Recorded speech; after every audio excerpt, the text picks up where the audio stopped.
आंध्र प्रदेश के जिला अंकापल्ली में वाक़ई निजी कंपनी से अमोनिया गैस का इखराज हुआ, जिसकी वजह से कंपनी में काम करने वाली दर्जनों खवातीन मुलाजमीन बेहोश हो गईं। कई खवातीन ने सांस लेने में तकलीफ की शिकायत की, कई खवातीन ने बेचैनी की शिकायत की, जिसके बाद मुतासरा खवातीन को करीबी दवाखाना मुंतकिल किया गया है। वज़ीर आला जगनमोहन रेड्डी ने इस वाक़े की जांच का हुक्म दिया और रियासती वज़ीर का इलाका का दौरा करने का हुक्म दिया। साथ ही वज़ीर ने मकामी ज़िले ओहदेदारों को मुतासरीन को बेहतर से बेहतर इलाज फराहम करने का हुक्म दिया।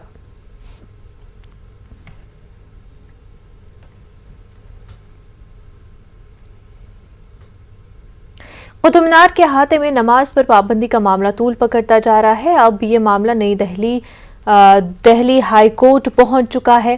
दिल्ली हाई कोर्ट से मामले में जल्द सुनवाई की मांग की गई है। अर्जी गुजार ने कहा कि मस्जिद में नमाज रोज पढ़ी जा रही थी, लेकिन एएसआई ने मस्जिद में नमाज पढ़ने पर रोक लगा दी।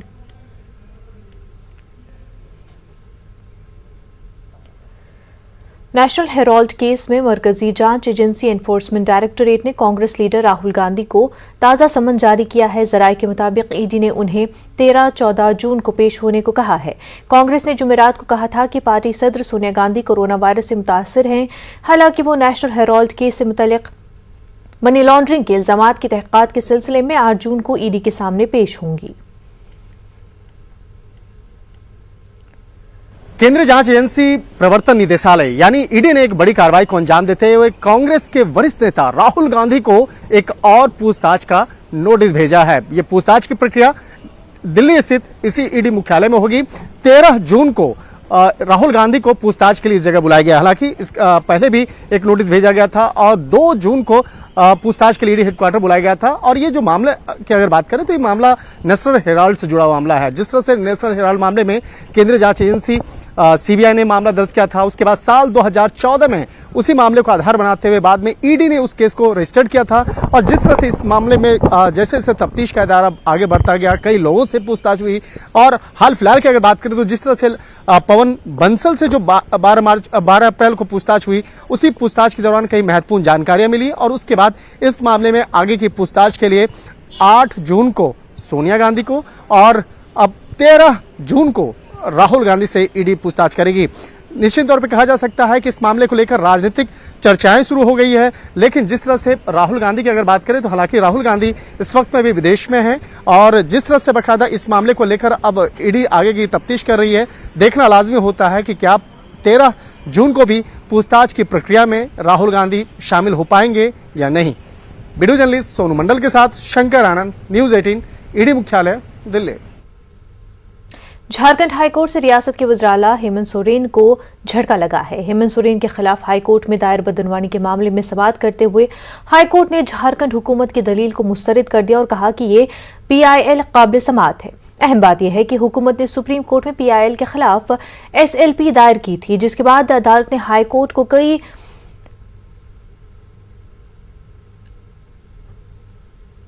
पीआईएल नंबर 727 और 4290 की समाअत करने का हुक्म दिया था। हाईकोर्ट ने आज फैसला दिया कि दोनों केस काबिल समाअत है। हाईकोर्ट का यह फैसला हेमंत सोरेन के लिए बड़ा झटका है। हाईकोर्ट के फैसले के बाद ये वाज़ेह हो गया है कि सीएम हेमंत सोरेन के खिलाफ कंपनी और गैर कानूनी कानकनी लीज पर पीआईएल दाखिल कर दी गई है और अब इस फैसले के बाद केस की मेरिट पर समाअत होगी।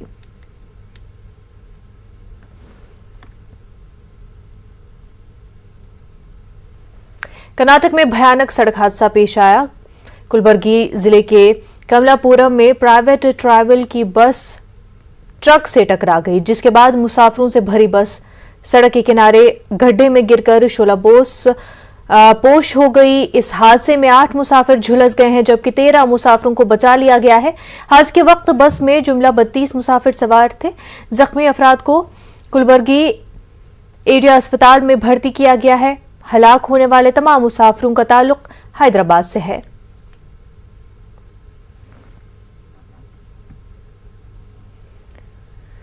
हैदराबाद के इलाके सनत नगर में वाक़े ईएसआई अस्पताल के डिस्पेंसरी गोदाम में अचानक आग भड़क उठी, जिसकी वजह से गोदाम में मौजूद तमाम अद्वियात जलकर खाकसर हो गई। अस्पताल अमले ने फायर ब्रिगेड सर्विस को इतला दी, जिसके बाद 3 फायर इंजन मौके पर पहुंचकर तवील जदोजहद के बाद आग पर काबू पा लिया गया। आतिशबाजी की वजह का अभी कोई पता नहीं चल पाया है। लाखों रुपए मालियत की अशिया जलकर खाकस्तर हो गई है।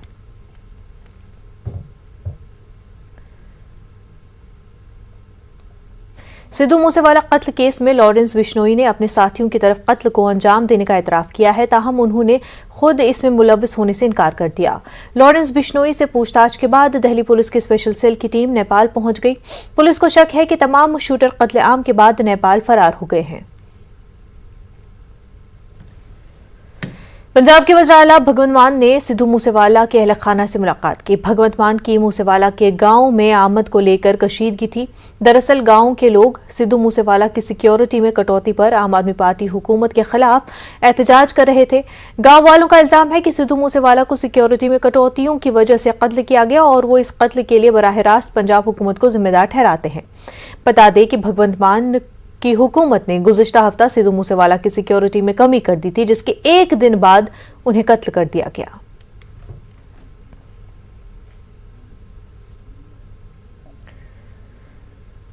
कॉमन सिविल कोड को लेकर मौलाना महमूद मदनी ने कहा है कि कानून लाने की बात शरीयत के खिलाफ है। मुल्क कॉमन सिविल कोड से चले, लेकिन अब मैं अपने शरीयत के हिसाब से चलूंगा और शरीयत पर चलने की इजाजत हमें दस्तूर देता है। बल्कि मुल्क में जो हालात बन रहे हैं, बल्कि ये कहना ज़्यादा सही होगा कि बना दिए गए हैं। उसकी शुरुआत एक दिन से नहीं हुई है या चंद महीनों से नहीं हुई है, बल्कि सालों से एक प्रोसेस के तहत मुसलमानों को मार्जिनलाइज किया जा रहा है। ये एक मसला है। फिर उनको बेइज्जत किया जा रहा है, ये दूसरा मसला है। फिर उनको कत्ल किया जा रहा है, मारा जा रहा है, ये तीसरा मसला है। फिर उनके मारे जाने को चाहे डिक्लेयर्ड तौर पर जस्टिफाई ना किया गया हो, लेकिन एक अच्छे खासे तबके के को ऐसी जगह पहुंचा दिया गया है कि उसका मरना तो कोई अफसोस की बात नहीं है। ठीक है, हो गया सो हो गया।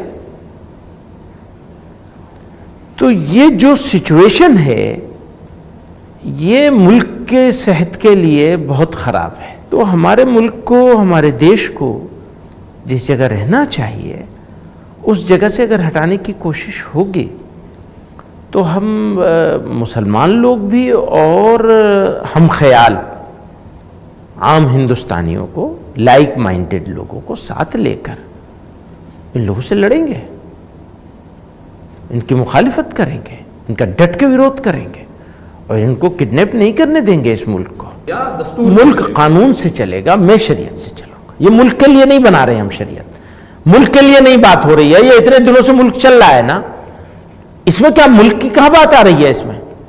इसमें तो कहीं मुल्क की बात नहीं आ रही। मेरा इंडिविजुअल मैटर है, मेरी सोसाइटी, मेरे ग्रुप के हिसाब से मैं ये चाहता हूं कि मेरे यहाँ जायदाद की तकसीम, विरासत में, फला में जो चीजें मेरे यहाँ मेरी शरीयत ने बताई है, मैं उसके मुताबिक अमल करूं।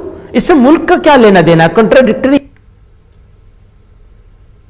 वज़ीर आज़म नरेंद्र मोदी उत्तर प्रदेश के दौरे पर हैं। यूपी में 80,000 करोड़ की सरमायाकारी के हदफ के साथ रियासती हुकूमत की यूपी इन्वेस्ट्री समिट का इनेकाद किया गया। इस प्रोग्राम में मुल्क भर से 1400 से ज्यादा कंपनियों ने शिरकत की। इस मौके पर बड़ी कंपनियों ने यूपी में बड़े पैमाने पर सरमायाकारी का ऐलान किया है। यूपी इन्वेस्टर्स समिट की संग बुनियाद तकरीब में पीएम नरेंद्र मोदी ने कहा कि मैं सरमायाकारों का शुक्रिया अदा करता हूं, क्योंकि उन्होंने यूपी के नौजवान ताकत पर भरोसा किया है। यूपी के नौजवानों में आपके ख्वाबों और अज़्म को नई बुलंदियों, नई परवाज देने की सलाहियत है। उन्होंने कहा कि सिर्फ हमारे जमहूरी हिंदुस्तान में ही काबिल एतमाद साथी मिलने की ताकत है, जिसकी दुनिया आज तलाश कर रही है। पीएम ने कहा कि 21वीं सदी में सिर्फ यूपी ही हिंदुस्तान की तरक्की के सफर को आगे ले जाएगा। ऐसी रियासत की तरक्की को कौन रोक सकता है जिसे गंगा जमुना जैसी नदियां नसीब हों। सबसे पहले तो मैं उत्तर प्रदेश के सांसद के नाते काशी के सांसद के नाते निवेशकों का स्वागत करता हूं और निवेशकों का मैं इसलिए धन्यवाद करता हूं कि उन्होंने उत्तर प्रदेश की युवा शक्ति पे भरोसा किया है। उत्तर प्रदेश की युवा शक्ति में वो सामर्थ्य है कि आपके सपनों और संकल्पों को नई उड़ान, नई ऊंचाई देने का सामर्थ्य उत्तर प्रदेश के नौजवानों में है। और आप जिस संकल्प को लेकर के आए हैं, उत्तर प्रदेश के नौजवानों का परिश्रम, उनका पुरुषार्थ, उनका सामर्थ्य, उनकी समझ, उनका समर्पण आपके सभी सपने संकल्पों को सिद्ध करके रहेगा, ये मैं आपको विश्वास दिलाता हूं। साथियों, यूपी में 80,000 करोड़ रुपए से ज्यादा के निवेश से संबंधित समझौते यहां हुए हैं। ये रिकॉर्ड निवेश यूपी में रोजगार के हजारों नए अवसर बनाएगा। ये भारत के साथ ही उत्तर प्रदेश की ग्रोथ स्टोरी पर बढ़ते विश्वास को दिखाता है। इस वक्त की बड़ी खबर आपको बता दें, कानपुर में हंगामा और पथराव, मुस्लिम इलाकों में बंद के ऐलान के बाद जमा हुए हजारों लोग। परेड चौराहे पर लोग जमा हुए, अफरा तफरी मची, पथराव हुआ। कानपुर से आपको ये बड़ी खबर बता रहे हैं, जहां पर हंगामा और पथराव हुआ। मुस्लिम इलाकों में बंद के ऐलान के बाद हजारों लोग जमा हुए, परेड चौराहे पर लोग जमा हुए। इस बीच पथराव हुआ और अफरा तफरी का माहौल पैदा हो गया। कानपुर से तस्वीरें आप अपने टीवी स्क्रीन पर देख सकते हैं, जहां पर मुस्लिम इलाकों में बंद के ऐलान के बाद हजारों लोग जमा हुए। परेड चौराहे पर आप अपने टीवी स्क्रीन पर भी देख सकते हैं, लोग जमा हुए, पथराव हुआ, अफरा तफरी का माहौल पैदा हुआ, अफरा तफरी मच गई।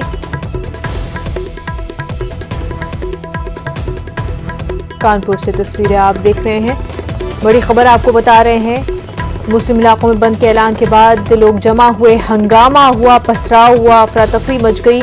परेड चौराहे पर लोग जमा हुए।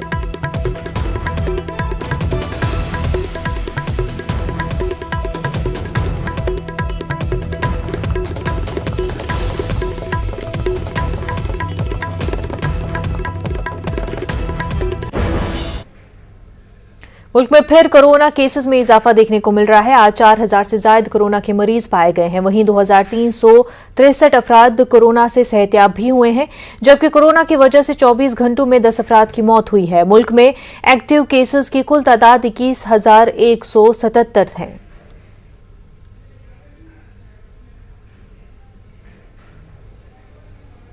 हैदराबाद के इलाके जुबली हिल्स में नाबालिग लड़की की इज्तिमाई इस्मत रेजी का वाकया देर से मंजर-ए-आम पर आ गया। पुलिस ने मुतासरा लड़की के वालिद की शिकायत पर केस दर्ज कर लिया है। 28 मई को अमनीशा पब के करीब इज्तिमाई इस्मत रेजी का वाकया पेश आया है। पुलिस ने पॉस्को एक्ट के तहत केस दर्ज करते हुए कार को जब्त कर लिया है।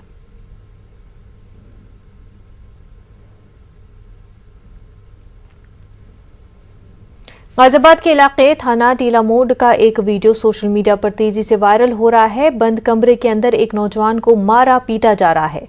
चोरी के शुबे में इन नौजवानों को जदोकोब किया जा रहा है। इस बीच नाजिबा अल्फाज भी इस्तेमाल किए जा रहे हैं। सीओ बॉर्डर अंशु जैन ने बताया कि वीडियो सोशल मीडिया पर तेजी से वायरल हो रहा था, जिसका नोटिस लिया गया है।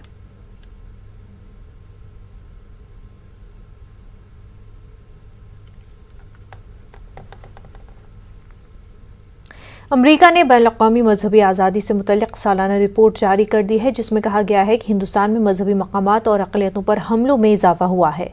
अमरीकी वज़ीर ख़ारजा एंटोनी ब्लिंकन ने 2021 की बैनुल-अक़वामी मजहबी आज़ादी से मुतल्लिक़ रिपोर्ट में अमरीकी कांग्रेस में पेश करते हुए कहा कि अमरीका दुनिया के हर कोने में मजहबी आज़ादी की हिमायत करता है।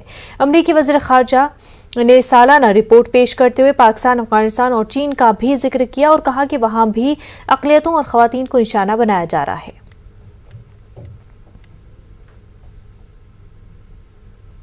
You see, it is been a standard practice of US in particular and Western countries in general to raise human rights issues off and on with India to use as a pressure tactic for achieving their foreign policy goals. If you were to see, most of these countries themselves are violative of very many fundamental rights. So when India says that they have no locus standi, or for that matter, they are just twisting the facts. मगरबी Bengal board of secondary education ने आज 10वीं के नताइज का ऐलान किया है। अर्नब घुराई और रूनम मंडल ने इम्तिहान में टॉप किया है। बोर्ड ने इम्तिहान 7 मार्च से 16 मार्च तक मुनक्किद किया था। मगरबी मिदनापुर जिले का पास फीसद 97.63% है, जो कि सबसे ज्यादा है। इस साल पास होने का तनासुब 86.60% है। अर्नब और रोनम मंडल ने 693 नंबरों के साथ इम्तिहान में टॉप किया है। दोनों के नंबरात मसावी हैं।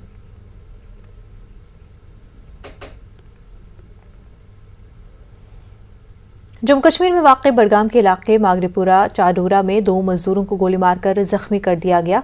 मजदूरों में से एक की शिनाख्त दिलखुश कुमार बिन नारायण रेशी देव साकिना अरनिया बिहार के तौर पर हुई है, जो बाद में SMHS अस्पताल श्रीनगर में जख्मों की ताब न लाकर चल बसा। एक और राजन साकिना पंजाब के हाथ में चोटें आई हैं और उसकी हालत मुस्तहकम बताई जा रही है। ये दोनों चाडोरा में एक ईंटों के भट्टों में मजदूरी करते थे। वाजरे के हाल ही में चाडोरा में एक कश्मीरी पंडित मुलाजिम राहुल भट्ट को भी उनके दफ्तर में गोली मारकर हलाक कर दिया गया था।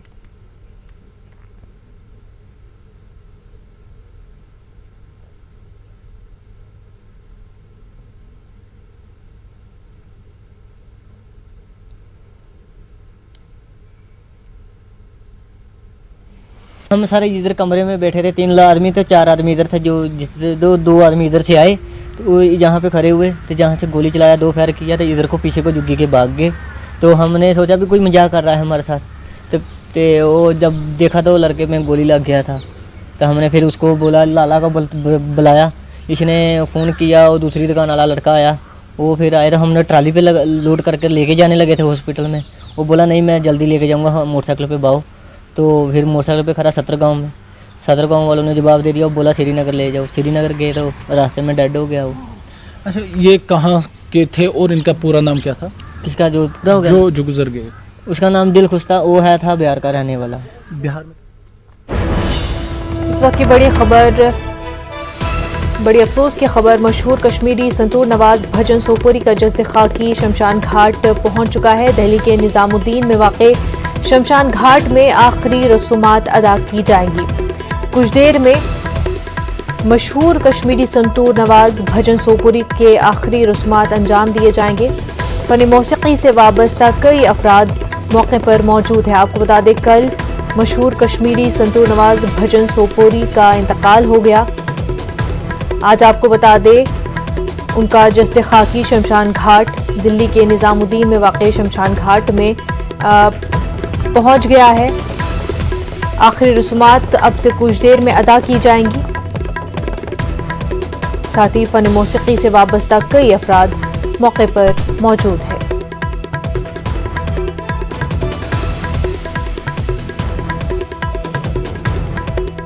दिल्ली के निजामुद्दीन में वाक़ शमशान घाट में कश्मीरी संतूर नवाज भजन सोपोरी के आखिरी रसूमात अंजाम दिए जाएंगे।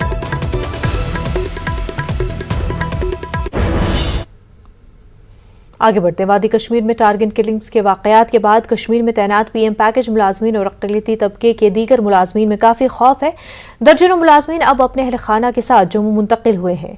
जम्मू में श्रीनगर जम्मू कौमी शाहराह पर न्यूज़ 18 नुमाइंदे समीर भट्ट के साथ बातचीत के दौरान इन मुलाजमीन ने कहा कि वादी में काफ़ी डर महसूस कर रहे थे, इसलिए उन्होंने फिलहाल जम्मू मुंतकिल होने का फैसला किया। उन्होंने कहा कि हुकूमत उनकी सिक्योरिटी में नाकाम हुई है। कई मुलाजमीन ने रीलोकेशन की मांग की। हम इस वक्त जम्मू श्रीनगर नेशनल हाईवे पे है, जगती के नज़दीक, और आप देख सकते हैं मेरे पीछे ये जो गाड़ियां आई हैं ये श्रीनगर से आई हैं। आज ही सुबह ये निकले थे मटन, शेखपुरा और बाकी जगहों से अपना सामान, सारा सामान लेकर ये यहाँ पे पहुँचे हैं। अपने जो फैमिलीज़ हैं, फैमिलीज़ भी यहाँ पे पहुँची हैं। और आप देख सकते हैं कि जो लोग हैं, ये कश्मीरी माइग्रेंट जो पीएम पैकेज में वहाँ जॉब करते थे, वो यहाँ पे जम्मू वापस लौट आए। पूरा सामान जो है वो लेकर आए हैं और जाहिर तौर पर जो वहाँ पे हालात जिस तरह के हैं उसको देखते हुए इन्होंने ये फैसला किया है कि ये लोग यहाँ पे वापस आएंगे। मैं कुछ लोगों से बात करता हूँ, आप अपना नाम बताएं। मेरा नाम रुबन जी सप्रू है। आप कब आए और क्यों आपका? मैं आज सुबह श्रीनगर से निकला और अपने घर जम्मू आ रहा है, और इसकी वजह यह है कि जो पिछले कुछ दिनों से लगातार माइनॉरिटी कम्युनिटी मेंबर्स के ऊपर वहाँ पर हमले हो रहे हैं। पहले मैं प्राइम मिनिस्टर्स एम्प्लॉयमेंट पैकेज के अंडर वहाँ काम कर रहे हैं, उसमें एक जो डर का माहौल जो है वो पैदा हुआ। इसी को देखते हुए हमने जब सिचुएशन को देखा, जो हमें लगा कि हमारे लिए बहुत ही अलार्मिंग है, इसको देखकर हमने समझा कि हम जम्मू आएंगे, पहले हम अपनी जान बचाएंगे। आप कहाँ जॉब करते थे? हम बड़गाम में। बड़गाम में। आप सुबह निकले वहाँ से? सुबह 4:30 बजे निकले। अच्छा, क्यों आप वापस आए? सर डर लग रहा है, उधर ऑफिस में जाके मार दिए। अब इससे हालत बुरी क्या होगी? आप वापस जाओगे? जाना तो चाहते हैं, हमारी माँ, हम पैदा हुए हैं उधर, मगर सरकार नहीं चाहती है। अब 370 हटने से क्या हुआ? हिंदुओं को कोई फायदा नहीं हुआ। डर था, क्या कहते, एक के बाद एक किलिंग हो रही है, कल किसका नंबर आएगा तो वो कोई पता नहीं है। अब वहाँ बैठ नहीं सकते थे ना, हम यही चाहते हैं कि वो रीलोकेट करे हमें, बस। मेरा जन्म कश्मीर में हुआ है, मेरी प्रॉपर्टी कश्मीर में है, मेरा मकान कश्मीर में है, मेरे को कश्मीर में क्यों नहीं रहने दिया जा रहा है? मेरा कसूर क्या है? मेरा कसूर क्या है? क्या मेरा ये कसूर है कि मैंने गन नहीं उठाया? ये मेरा कसूर है? अगर मैंने गन उठाया तो मैं आज कश्मीर में रहता है। ये जो कश्मीर से यहाँ पे आए, उनका कहना है कि वो वापस जाना चाहेंगे और जाएंगे वो ज़रूर, लेकिन हालात जब ठीक होंगे तो वो अपनी मातृभूमि में वापस जाएंगे, वहाँ जॉब भी करेंगे। लेकिन फिलहाल वो चाहते हैं कि जल्द से जल्द उनकी यहाँ ट्रांसफ़र हो और जो टारगेट किलिंग का सिलसिला है वो भी बंद होना चाहिए। कैमरामैन साहिबा के साथ में समीर भट्ट, न्यूज़ 18 जम्मू। कश्मीर में टारगेट किलिंग का खौफ है, इसलिए लोग खीर भवानी मेले में शिरकत से गुरेज कर रहे हैं। जम्मू से गाड़ियों का इंतजाम करने वाले लोग मेले में शिरकत नहीं करना चाहते। ये लोग वादी के मौजूदा हालात से खौफजदा हैं। गांदरबल के तुलमुला में खीर भवानी मेला 8 जून को मुनक्किद किया जाना है।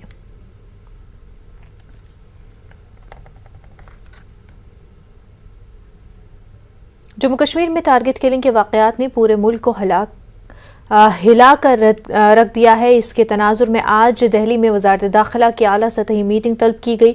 हुकूमत का मानना है कि पाकिस्तान के हिमायत याफ्ता मिलिटेंट अब सॉफ्ट टारगेट को निशाना बना रहे हैं ताकि शहरियों में खौफ व दहशत का माहौल पैदा किया जा सके। ज़राए की माने तो कहा जा रहा है कि हुकूमत किसी दबाव में कोई फैसला नहीं लेगी, बल्कि मौजूदा हालात के सामने रखते हुए कोई बेहतर कदम उठाया जाएगा, क्योंकि अगर टारगेट किलिंग के पेश नज़र कश्मीरी अक़लियतों को जम्मू मुंतकिल किया जाएगा तो इससे दुश्मन अनासिर के मकासद को तक़वियत मिलेगी। ज़राए के मुताबिक 15 जून से 20 जून तक श्रीनगर में कश्मीर फिल्म फेस्टिवल का इनेकाद किया जाने वाला है। ऐसे में अंदेशा है कि दुश्मन अनासिर मासूम शहरियों को निशाना बना सकते हैं।